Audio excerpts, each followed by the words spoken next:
उंदलस का आखिरी फरमारवा रॉड्रिक यूनानी सरदार काउंट जूलियन की बेटी पर आशिक हो गया और ज़बरदस्ती उसे अपने तसर्रुफ में ले आया। इस बेइज्जती पर काउंट जूलियन रॉड्रिक का दुश्मन हो गया और उसकी हुकूमत का तख्ता उलटने का तहिया कर लिया। उसने शुमाली अफ्रीका के वाली मूसा बिन नुसैर को ख़त लिखकर स्पेन पर हमले की दावत दी और अपने ताउन का यकीन दिलाया।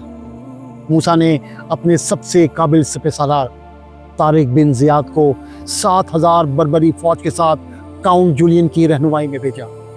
ये फौज जिस मुकाम पर उतरी उसे जबरुल तारिक या जब्राल्टर कहते हैं। रॉड्रिक 1 लाख की फौज लाकर मुकाबले पर आया। तारिक बिन ज़ियाद की दरख्वास्त पर मूसा बिन नुसैर ने मजीद 5,000 सिपाही रवाना कर दिए। इस मौके पर तारिक बिन ज़ियाद ने जो काम किया वो रहती दुनिया तक तारीख का हिस्सा बन गया।